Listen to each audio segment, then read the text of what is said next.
الحمد للہ رب العالمین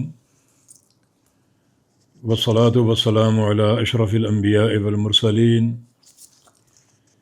نبینا محمد وعلی آلہ وصحبہ ومن اقتدى بہدیہ واستنى بسنتہ وسار علی نہجہ الی یوم الدین اما بعد۔ سامعین حضرات، السلام علیکم ورحمۃ اللہ وبرکاتہ۔ اللہ رب العزت کی ثنا پر مشتمل کچھ دعاؤں کا سلسلہ جاری ہے۔ آج جو جملے ثنا کے ہم پیش کریں گے وہ سابقہ جملوں کی طرح رب تعالیٰ کی توحید اور توحید کی تاکید پر مشتمل ہیں۔ فرمایا کہ لا الہ الا اللہ وحدہ لا شریک لہ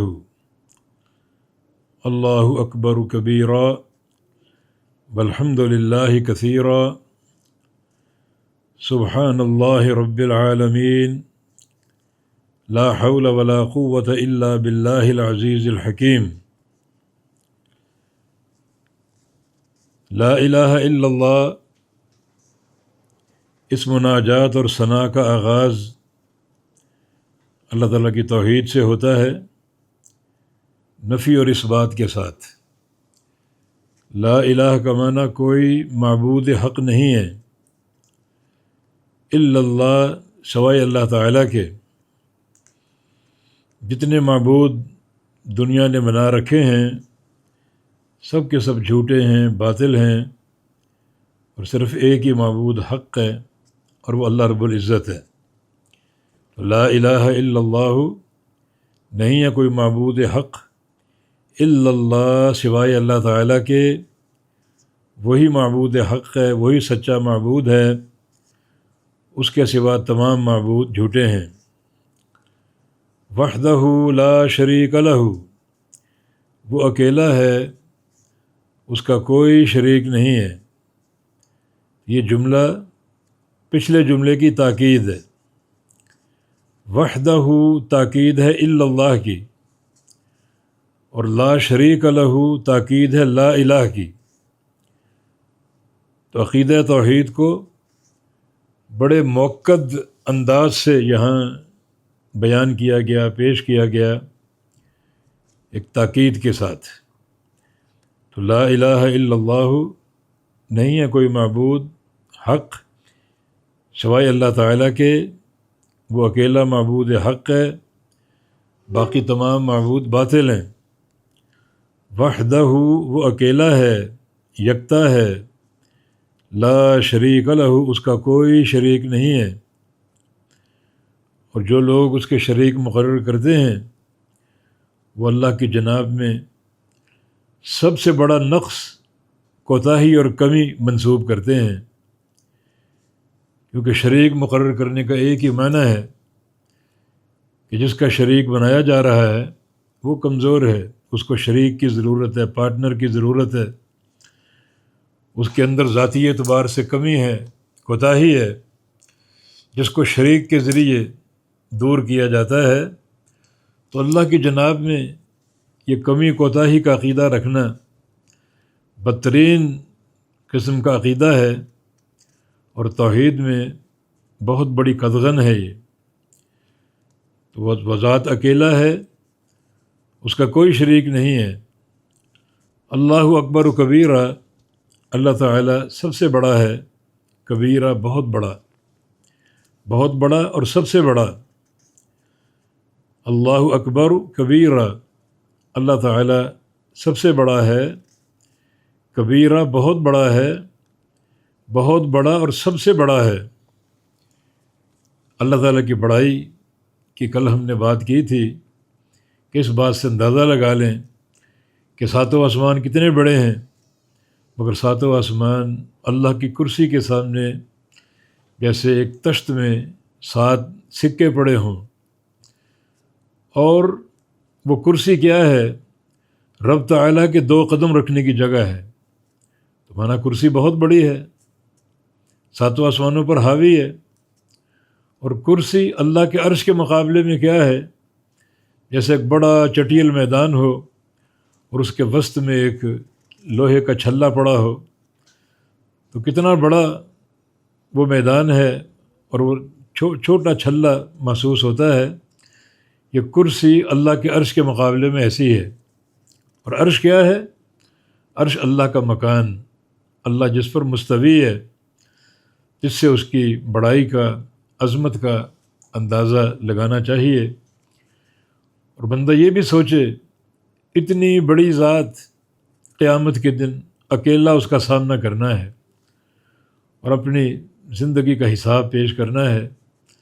یہ ذات جو اکبر ہے، کبیر ہے، سب سے بڑی ہے، کتنی بڑی ذات ہے، اس کو ہم تصور نہیں کر سکتے۔ اس اللہ کے سامنے قیامت کے روز اکیلے کھڑے ہو کر حساب و کتاب پیش کرنا ہے۔ ما منکم من احد الا وسیکلمہ ربہ ولیس بینہ وبینہ ترجمان۔ تم سب سے تمہارے رب نے قیامت کے دن باتیں کرنی ہیں، سوال کرنے ہیں، اور اس طرح کرنے ہیں کہ اللہ تعالیٰ اور تمہارے درمیان کوئی ترجمان نہیں ہوگا۔ تو اس عظیم اور کبیر ذات کا سامنا کیسے کرنا ہوگا؟ کیسے کر سکیں گے؟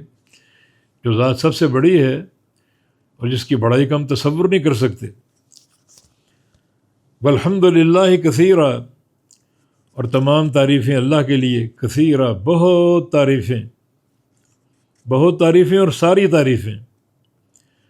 الحمد کا الف لام استغراقی، یعنی تمام تعریفیں کس کے لیے؟ للہ، اللہ کے لیے ہیں۔ کثیراً بہت بہت تعریفیں، یہ طرح کی تاکید، یہ بھی بہت تعریفیں اور ساری تعریفیں اللہ تعالیٰ کے لیے۔ ہر کمال اللہ کا ہے، ہر بزرگی اللہ کی ہے، اس ذات میں کوئی نقص نہیں ہے، لہذا وہ حمد مطلق کا مستحق ہے اور تمام تعریفوں کا مستحق ہے۔ سبحان اللہ رب العالمین، اللہ تعالیٰ پاک ہے۔ پیچھے لا شریک لہ کا ذکر ہوا، اللہ کا کوئی شریک نہیں۔ یہاں اللہ تعالیٰ کی پاکیزگی بیان کرنا مقصود ہے۔ اللہ تعالیٰ پاک ہے، ہر شریک سے پاک ہے۔ اللہ کے شریک ٹھہراؤ گے تو اللہ کی جناب میں بڑا ایک نقص منسوب کرو گے، کوتاہی کا عقیدہ رکھو گے، کمی کا عقیدہ رکھو گے۔ اللہ تعالیٰ میں کوئی کوتاہی نہیں، کوئی کمی نہیں، کوئی نقص نہیں، پھر اس کے شریک کیسے مقرر کرتے ہو؟ سبحان اللہ، اللہ پاک ہے، رب العالمین، اور تمام جہانوں کا رب ہے وہ۔ اللہ تعالیٰ پاک ہے ہر قسم کے شرک سے، ہر قسم کے شریک سے، وہ پاک ہے۔ لہذا اپنی ساری تعریفوں میں، ثناؤں میں وہ یکتا اور اکیلا ہے اور کوئی اس کا شریک نہیں ہے۔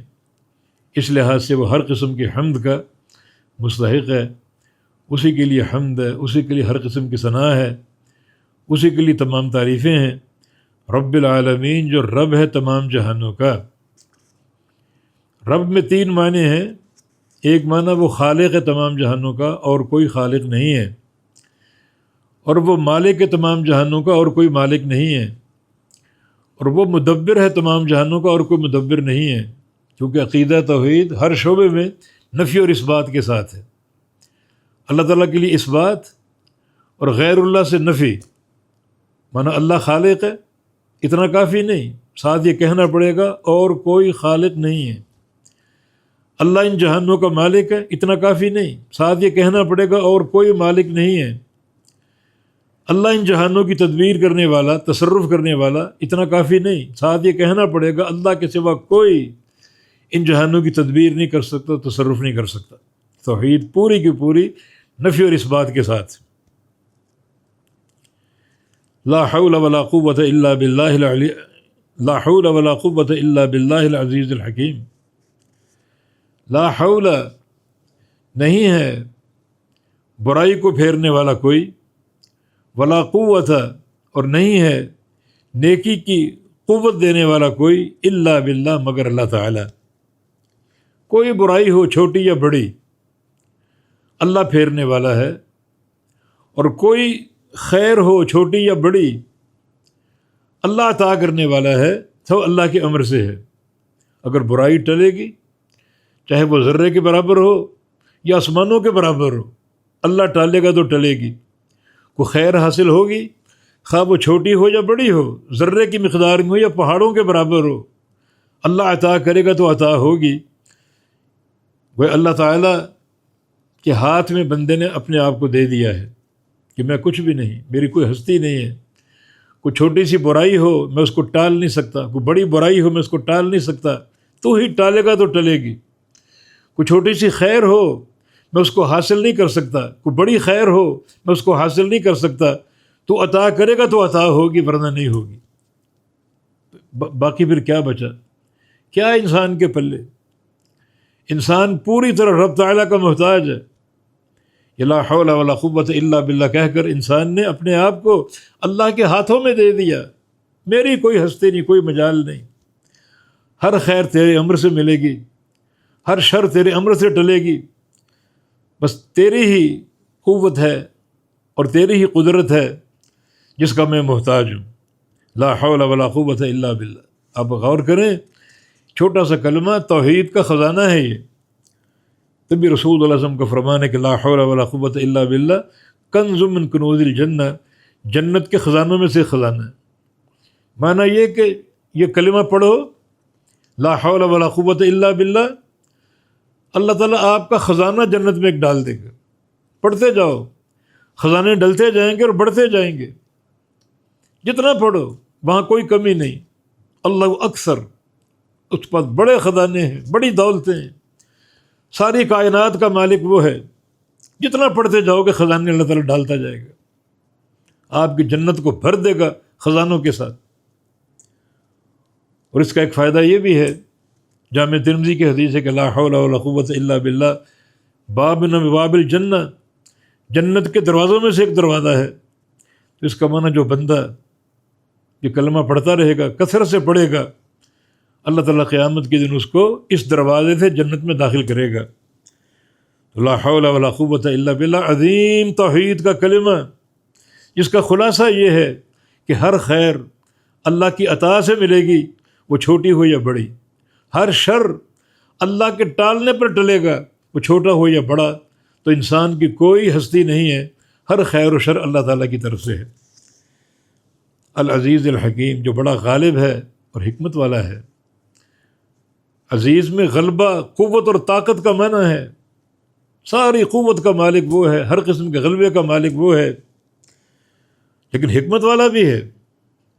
دنیا میں کسی کو تھوڑی سی طاقت مل جائے تو اندھا ہو جاتا ہے، طاقت کے استعمال میں اندھا ہو جاتا ہے، حقوق پامال کرتا ہے، ظلم کرتا ہے اور طرح طرح کی بربریت کا مظاہرہ کرتا ہے۔